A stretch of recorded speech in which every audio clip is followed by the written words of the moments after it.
If you know the building of 770 Eastern Parkway, there's an elevator there. The Rebbe used to give dollars there, and from there you go into a hallway where you can go into the Lubavitcher Rebbe's office where he used to work, or you go upstairs where his father-in-law lived. The Rebbe Rayatz lived till his passing in 1950, and then his wife lived there till her passing in 1971.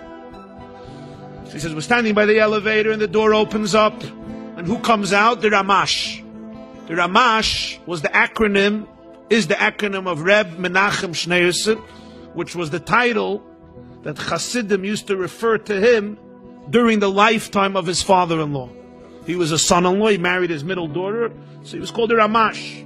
Later he, of course, succeeded his father-in-law as the Rebbe, the 7th Lubavitcher Rebbe. Then he was called the Ramash in a respectful acronym. So it tells me, Rabbi Edelman says, Rabbi Yosef Yitzchak, he says the Ramash comes out from the door and he passes by. So he stops in front of me and Fogelman. And he says, Bachrim, wilt herren a frischen Wort von dem Rebbe dem Schwer. Do you want to hear a fresh Wort? A new, let's say, hot out of the oven, a frische Wort. A new, fresh insight that I just heard from my father-in-law, from the Rebbe Rayatz. You don't resist such an offer. Say, Avada, of course.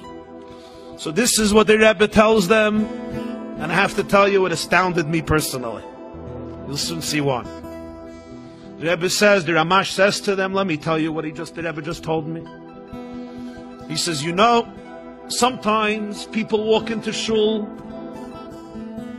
and they're not Shomer Torah mitzvah. They don't observe Torah mitzvahs. Some of them came from the old home. Some of them were born here. But whatever the situation is, they don't practice any more Jewish life. You know my minhag, you know my custom is, I'm always very, very warm to them. I'm inviting, I'm welcoming, and I always speak to them with grace. Und ich bin sehr mekarev. I always try to be kind and embrace them. There were older Hasidim, Chabad Hasidim, who came to me and said, Du fühlst dich nicht richtig. This is not appropriate behavior. By you being warm and kind to them, you're giving a hechsher. You're legitimizing in their mind what they're doing. You have to be harsh. You have to rebuke them. You have to tell them the truth about how terrible it is what they're doing. You're so warm and cozy and kind, you have a nice word for them, and they go home feeling good about themselves. You have an ability to protest. And the Ramash tells the two Bachrim Lach, he says, listen to this. He says, and I didn't know if I'm right or maybe I'm wrong. I felt that this is a much more effective way of bringing them back to Torah. I felt it's essentially the appropriate way, but I thought maybe the older Hasidim are right. Maybe my judgment is clouded, and maybe I shouldn't behave this way. I had a question. So what did I do? So I just went in a few minutes ago to the Rebbe, to my father-in-law, and I told him the story, and I shared with him my dilemma. I asked the Rebbe to tell me who's right. Should I change my behavior or not? He looks at the boys and he says, and das ist was der Rebbe hat mir gesagt. And this is what the Rebbe told me.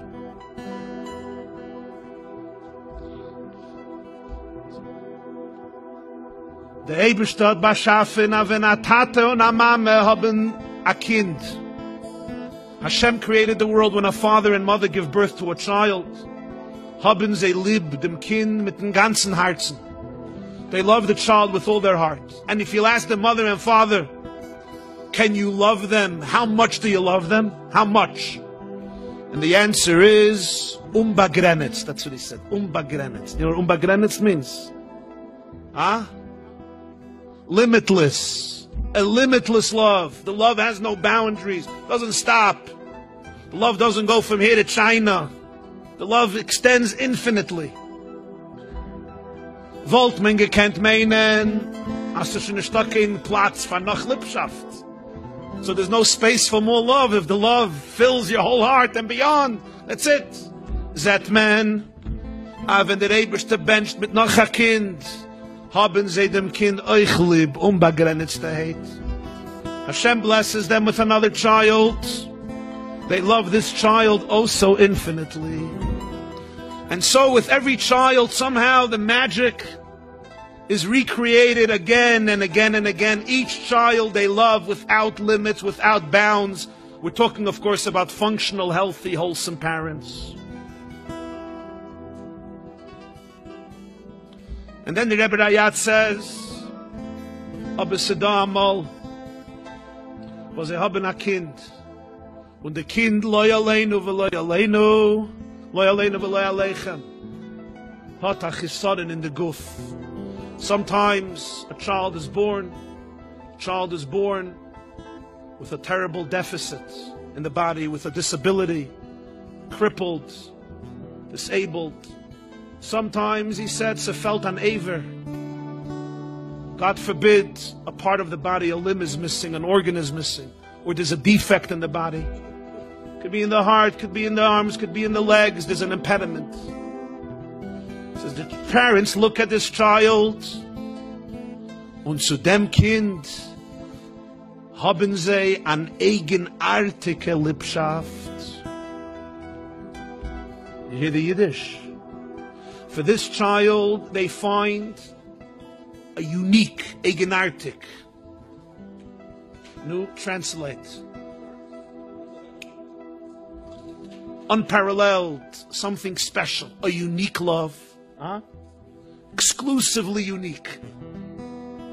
Sie haben schon gehabt an unbegrenzte Love zu den anderen Kindern. They love the other kids infinitely. That's true. But this child, because he or she is missing something, and missing something significantly, their heart goes out to this child. And there's a special sensitivity, love, compassion, affection, and attention given to this child.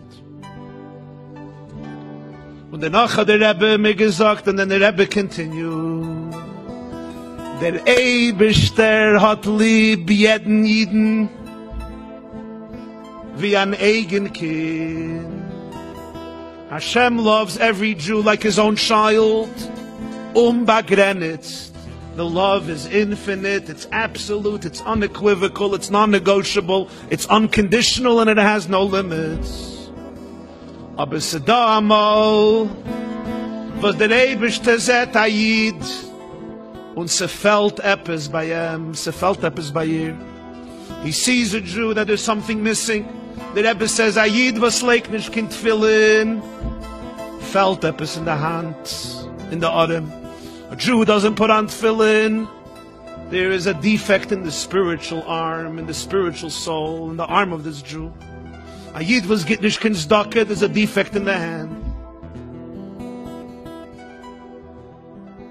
A Yid was learnish kin Torah, there's something in the mind of the Jew that's lacking. And he went through. A Yid was hitnish taras ha-mishpacha, a Yid was hitnish mikveh. Another element of the body that's spiritually affected.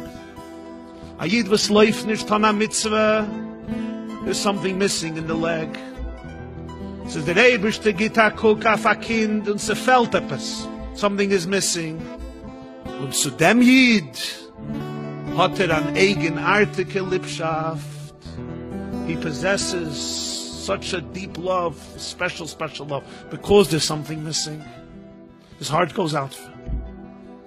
The Rebbe looked at his son-in-law and he said, Und du fizich wie der Eibishter. And I want you to behave just like God. I want you to behave just like Hashem.